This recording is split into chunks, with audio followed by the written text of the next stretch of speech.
welcome to the LTD Leadership Lean In, where our goal is to help you lead like never before in your hotel and in your home. I'm Sam, your VP of Sales and Culture. And I'm Richard. And if you're new with us, we release a brand new episode on the 1st and 15th every month. But make sure you subscribe to the YouTube channel or however you consume this so that you can get the episode as soon as it is released. Yeah, so we know a lot of you go over this with your teams, which we think is awesome, right? Because when we learn together, we grow together. So don't forget to download the Leader Resource Guide so that you have all of the show notes at your fingertips. And I'd also like to add a special thank you for those who are helping share this message, whether you're sharing it with your coworkers or even people outside of your organization. And also, don't forget, you can email us at ltdleanin@gmail.com, where you can ask us questions if there's something you want to hear more about or some information and feedback on how we can be better. Yeah. And of course, I want to thank each and every one of you for joining us today. I want to thank you for making an investment in yourself and in your leadership, because we know that when the leader gets better, we all get better. You ready to jump in? Let's do this. All right, we're going to jump right in. So what we know is that if you are listening to this podcast, if you're watching our beautiful faces on YouTube, that you are a leader. And how do we know this? Because leadership is influence, nothing more and nothing less. And each and every one of you has influence in some area of your life, but you may not necessarily be leading right from the top of our organization. You might be more in a middle management position, meaning you both lead a team and you answer to leaders above you in our organization. Yeah, I think that we reference middle management, and it typically has a bad rap. Normally that middle management just seems like I think of The Office. Yeah, I was thinking of Dilbert. Remember Dilbert? But it has a bad rap of being that literally middle person, or so let's use the phrase leader. Yes. But it still has the same connotation. Every leader has somebody that they are also being led by, and then those who they lead. We talked about how everybody is a leader because they all influence, whether it's their coworkers, their clients or guests, or anybody around them.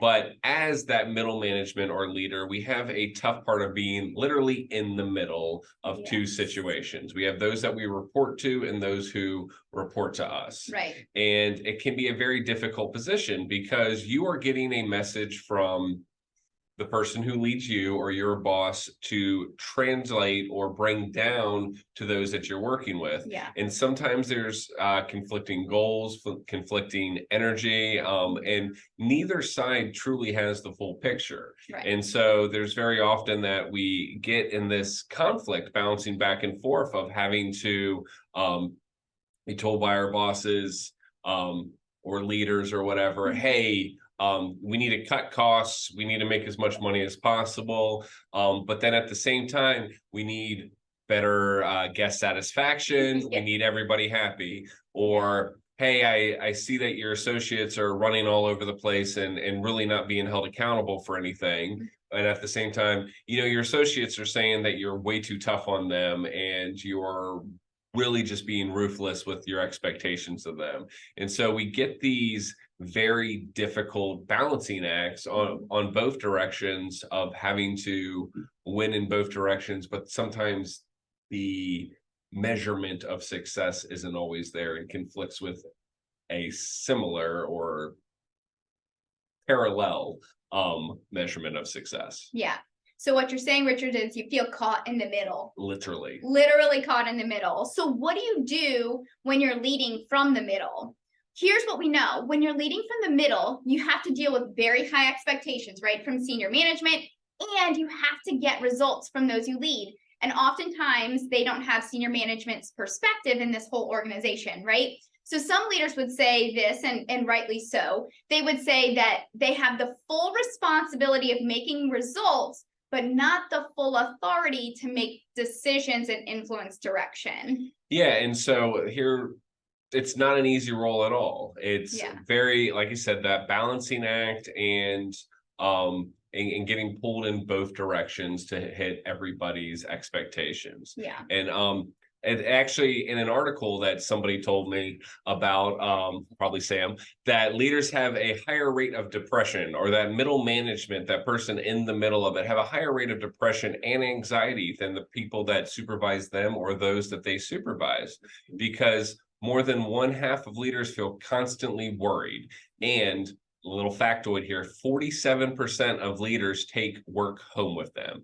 If you're worn out and you're in that middle position, then you are not alone. Yeah. It's most people feel the same way you do. Yeah, it's not an easy role, right? But here's the deal. You're in the position, right? We're all in that position. So let's talk about, how do we do it well, right? What are the qualities that make for great leaders who lead from the middle? They report to someone and they lead a team, and they do both effectively. What are those qualities of someone who leads strong from the middle? So now the answer to that question probably won't surprise you, right? Because to be honest, the same qualities that make up a leader who leads from the middle are the same quality that makes up any great leader, right? So they have natural leadership instincts. They have strong communication skills. They're good problem solvers. They're good at conflict resolution. And hopefully they're, gifted strategists, right? And the list goes on and on. And it's the same list that we have for any great leader. So what we want to do today on the podcast is, we, instead of focusing on sort of those normal expected qualities, we want to give you 3 metaphors or images, right, of great leaders who lead from the middle. So Richard. I'm a big fan of metaphors. I know. So what are some of those images or metaphors that we're going to reference today? Yeah, so first off is the translator. So the translator, because you are in the middle and have 2 vastly different audiences, those that you lead and those that lead you, you have a message that's going back and forth. Second is a coach, and third is the scorekeeper. So what are you? If you're a great leader, you're being a great translator, a great coach, and a great scorekeeper. Yeah. So we'll go ahead and get started. We're going to start with explaining what makes a great translator. So first of all, we know that typically senior managers, owners, CEOs, those types of people, they really set the tone, the direction, the vision, right? They cast the vision for the organization. But what do we do? What do we do as the middle leaders? As a leader, your job is to translate that organizational vision into achievable steps and systems that accomplish the desired result. Now, I want you to think about that. Senior management says, here's what we want. And then you or us as middle managers, we translate it into steps and into systems that bring about the desired results. So ultimately, we're a translator. Yeah, and translation or translator may even be simplifying the process of what we're doing here. We're not just changing it from big picture language to those that we're speaking with, but we're also finding a path and actually not just getting the message along, but the what to the how and why and where that's going through that. And so it's important that we also share not just what the target is, but how we hit it. But sometimes there's a gap in getting that message that senior leadership expects and, the rest of your team on what we're going to do and how we're going to get it. Yeah. So, right, we're ultimately trying to close that gap, that communication gap. So what we want to do when we lead from the middle is close the gap. We know that the organization has a mission, right? We have a goal, we have an objective. We also know that our team can very, very quickly forget the why we do what we do. So when our team loses sight of the why, the what quickly loses its appeal. So as a great leader, we need to close the gap, and we need to remind people of the why we do what we do. What you do is you translate those objectives into doable steps, and you keep the why front and center. Right? So you explain, here's why we're doing what we're doing. This is why things matter. And as that translator, you're really bringing some context to the organizational goals and to those objectives. So now for the question is, how do you deal with your senior management, right? So we were talking a little bit more about how you're translating into other areas, into those that you lead. How are you translating the vision from senior leadership to those that you lead? But now the question is how do we deal with senior management? Because while you're translating vision from senior leaders down to the team, we're also translating that same thing back up to the leaders.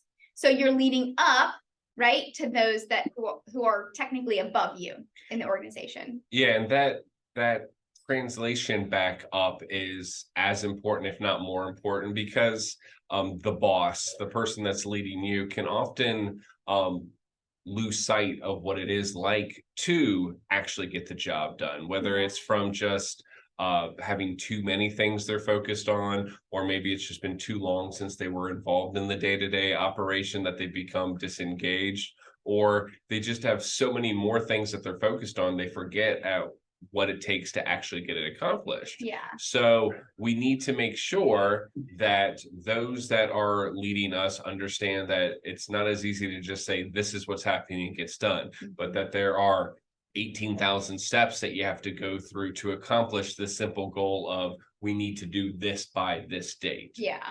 And so that's what a great leader will do. They'll help leadership see why their assignment may not have a exact vision, or not actually be exactly what they think it is when they ask for it. Yeah. Your boss, your leader wants this to get done, but it's important for you to also be able to translate back up.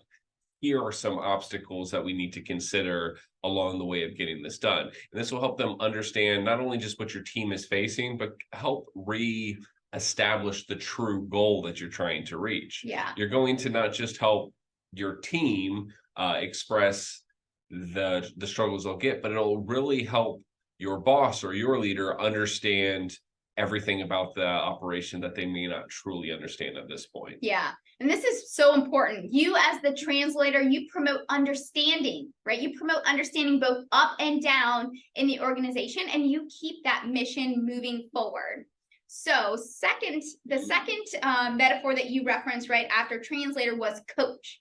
And I love the idea of seeing our leaders as coaches, right? And when people think of leaders, they're oftentimes thinking of these boring, stereotypical guys in suits, right? Not us. Definitely not us, right? But as you're working to be a great leader, I hope that you see something entirely different. And I hope that you see yourself as a coach, someone who's actually played the game, and you've been in the game and you've been on the front lines, and now you have the honor of helping others succeed on the front lines. Yeah, and I love the coach metaphor in general, because you're not just doing and getting the job accomplished, right? But you're also more so getting those to do it for you. Yeah. And I think that the steps that we take as a coach, whether it's getting the right players for our team, whether that's actually the recruiting the talent, training them at practice, every day as they're training, developing them, making sure that you have the right people in the right position and that they are working well together. But I think that we also look at our goals as the score, right? Yeah. And I think that, whether we're making a soccer or football or baseball coach reference, the coach can't get out there and take the at bat or kick the goal when it needs to be. The coach needs to make sure that he's built the team who will have the success without them. And that, the big goal would be that you've coached your players so great that they themselves are becoming coaches to then build even better players. Yeah, I love that. Right? You're releasing leaders, you're equipping people. Absolutely. And that's always the goal. But you're not just coaching down, right? We're also coaching the leaders above us, just like we talked about earlier. We are coaching our bosses. We are coaching senior leadership. And here's the key. They may not actually know that you're coaching them, right? But you are. You're supporting them and you're executing their vision. You know what's on their heart and you know what they value. And you're taking a load off of them and you're giving them real feedback, honest communication, right? That helps them get better and see things that maybe they wouldn't normally see, because we all know that we have blind spots, and it can be a real gift to a leader to help them see see some of those blind spots. So we're not just coaching down, we're also gently coaching up. And I say that, gently coaching up, right? So you're leading down and we're leading up. And this is so important because just as with the translator role, as a coach, you have the ability to influence the leaders above you. Not everyone in the organization has access to leadership, right? But you do. And I cannot stress this enough. You're going to want to steward that gift wisely. Yeah, you mentioned the coaching of your leader or boss gently, and it truly is an art to be able to give that. And I think that we want our bosses to like us, and we want them to feel respected. But at times we forget that the most important thing is honesty. Yes. If we are scared to share that information on how our bosses can be better, or those that lead us, then we are doing them a disservice. And it really is important for those that are leading you to get that honest feedback and not to hide that information from them because you want to keep them happy, or if they may not always be so comfortable with that feedback, that you offer it to them in a sincere and caring way that they will get better. Because if your leader or you as a leader have built that wall that doesn't allow coaching from those that you lead, then you've done a disservice to yourself and the entire organization, because we are not going to get better if we're not willing to get the feedback from those who are doing the day-to-day operation more so than ourselves. Yeah, so quick plug to last month's podcast, but there's 2 whole podcasts on feedback and why it's so valuable and how to do it well. And so I really want to encourage you to be a good coach. You have to learn how to give feedback, but you also need to learn how to receive feedback. So not to plug a previous episode, but maybe check those out. They're still there.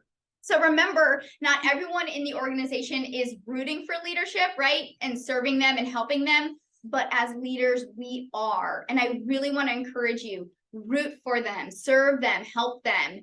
You're a translator, right? You're taking the organizational mission, the values, the objectives, the language, right? That your team can execute on and carry out. And you're a coach, you're recruiting talent, you're helping people win, and you're making them better. And we're not just coaching those we lead, but we're also quietly and gently coaching and strengthening those who are above us. And so that leads us to the third metaphor, image, whatever word we're using to describe these, is that you are a scorekeeper. Scorekeeper is a crazy important position on any sports metaphor, but also on any game, any sport, or anything we're doing. We know that there is a overall result that we're trying to reach, right? And that would be, if we're keeping this metaphor going, would be the final score of the game, right? But on the other hand, we know that each member of the team has its own part that they have to do. We're talking about, I'll keep going the metaphor even deeper, like in baseball, right? So you know that the overall thing is that one team scored more runs than the other one, right? But baseball loves a whole bunch of stupid stats to measure things, whether it's, on base percentage, how many strikes are thrown versus how many pitches are taken, if this player can wear out a pitcher and everything like that. All those are thousands and thousands of metrics, show how effective each individual is and each part of the team is at reaching their goal. And as the scorekeeper, bringing it back to reality, as a scorekeeper of your team, you need to not just make sure that you're seeing the overall progress to the goal of the win of that game or whatever metric you're being measured on by your leader, but each individual player, so that you can focus on how they can improve and get to that goal. Yeah. So, what are we doing as a scorekeeper? Well, you're creating the systems and the structure and the process, the lines of communication and accountability that maximize each member of our team's gifts towards that mission.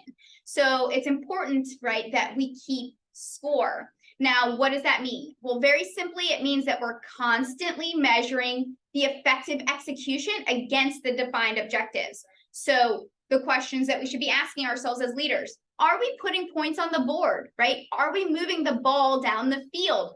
Keep going back to sports metaphors, right? Are we winning? Are we getting the results that senior management wants? Yes, and as a scorekeeper, we're capturing that information, but we also need to make sure we share that information, because Yes. it's all great to have a whole book of stats on what our people can be doing. But if we're not sharing it with them, if we're not using this score to go back to coaching Right. with that and sharing these results, we're never going to get them better. Right. So as in any sport, the coach is using these scores to then bring it back to the team to help improve the team. Yeah. So Peter Drucker, author. Nice. Good to great. Okay. What gets measured gets improved. That's what he says. What gets measured gets improved. You are the scorekeeper. You are measuring. The only reason, right, that we wouldn't keep score is if we weren't playing to win. And I think we're playing to win, right? Absolutely. We want to win, and measuring, reporting, and analyzing each of these functions, they help you know if you're winning. So as great leaders, what are you? Okay. You are a translator, you are a coach, and you are a scorekeeper. What do we know about you? That your attitude in all of these situations matters so much more than you can imagine. I always like to say that there's two things that you can really control. You can control your effort and your attitude. And all the time, no matter where you are representing both senior management, right? And you're representing those that you lead and that you love. Yeah, and as you get an assignment or as you get some sort of task from senior management, you know it's going to be difficult. The way you present the assignment, your tone, your attitude is going to directly impact the mood and the overall thoughts of your team. Right. So we are translating while coaching, while giving the score the whole way through, but it's also in the translation, it's that tone that we present it in, because you can present the same message in two various conflicting views of, oh, I've got some bad news for you. We're all going to be working extra hours. Boss told us we have to get this project done. We have to reach this goal by the end of the month, or we're going to be laying people off. So get ready. Here it comes. And what we did there, if you're reading it in that way, presenting that way, you've demoralized your team, you've deflated them, you've done everything you can to just be like, hey, this sucks. If we get through this, then we'll be okay. But not look really out, thriving, right? Yeah. But you can take that exact same message, that exact same goal, whatever needs to be accomplished, and take a different approach. Yeah. You can change the entire path that you're going to do in this conversation by just revisiting the tone in the message. For example, hey guys. Sounds like you there. I'm not intentionally, but hey guys, I've got some great news. There's a really critical assignment for our organization that has to be done by the 15th. Yeah. And our boss chose our team because you guys are the best of the best. It's not going to be easy, but I know we can rise to the occasion. We care about it, and here's why it's important. So let's get after it. Right. Same exact message, same exact goal, same exact, we have to get there, we have to get this done. But the positive approach shows the viewpoint of, we are going to reach that goal and we're going to do it together. So it shows more excitement in reaching it as opposed to the doom of failure. Yeah. Yeah. It inspires confidence in the team, right? That they actually have the ability to meet that objective, and that we get to do it. We don't have to do it. Absolutely. And I always think that that's a great way to think and to lead. So when we're translating, right, when we're coaching, when we're keeping score, the tone and the mood, it impacts everything. And it really can shape the trajectory and the outcome of the organization more than we could ever imagine. Why? Because when you're in the middle, you're really affecting everything around you, right? So remember, we're representing senior management to the team, and what we say and how we say it affects how they see that mission and the organization on the whole. So being a great leader, it's not easy. It's not for the faint of heart. Focusing on creating culture, building morale, getting results, keeping that communication flowing upward to the leaders and into the rest of the team, it's challenging, right? But let's be honest, it's never, ever, ever going to be easy. And the truth is, if you're not going to get all the credit you deserve, you're really probably not going to get all the credit you deserve as a leader. Leaders oftentimes don't. But the truth is that you might get more than your fair share of the blame. sometimes, right? Leaders oftentimes do. But as we focus on lightening the leader's load, bringing understanding, translating, coaching, keeping the score, eventually, I can assure you that as that leader, you will be recognized for what you are. And that is a great leader. And as a great leader, we're leading from the middle, and the top, right? The top gets better because of you, right? Because of all of the things that you're doing to help lighten their load. And those that we lead oftentimes or should be getting better because of us. Therefore, because of the efforts of you as a leader in the middle, the whole organization gets better. Absolutely. So let's review. Okay.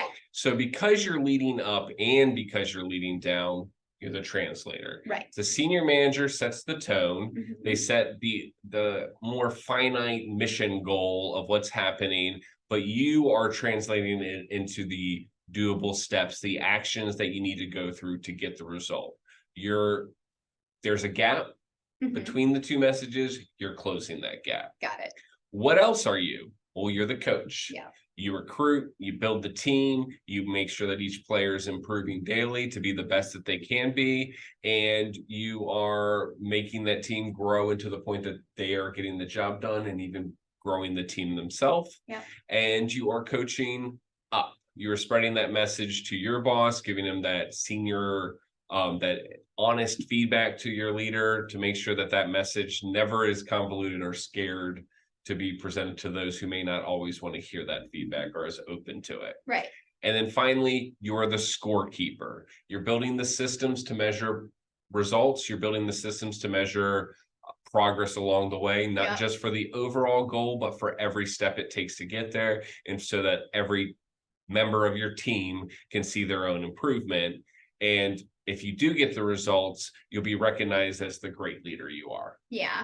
So as we wrap up, I want to remind everyone that the real growth from these lessons, right, it comes from discussion and from application. So I want to encourage you all to please download that leader resource guide and really take some time to go through all of the application questions. Yeah, spread that information and it'll grow in your own mind and with your team. So I think that wraps it up for the day. That wraps it up. Look at us. I think we're going to meet our under 30-minute goal. That was our #1 goal. For the first time this year. Great job. First time. Hey, progress, not perfection, right? Absolutely. Getting better. All right. Well, let's wrap it up. Yep. All right. So let's lean in and get better together.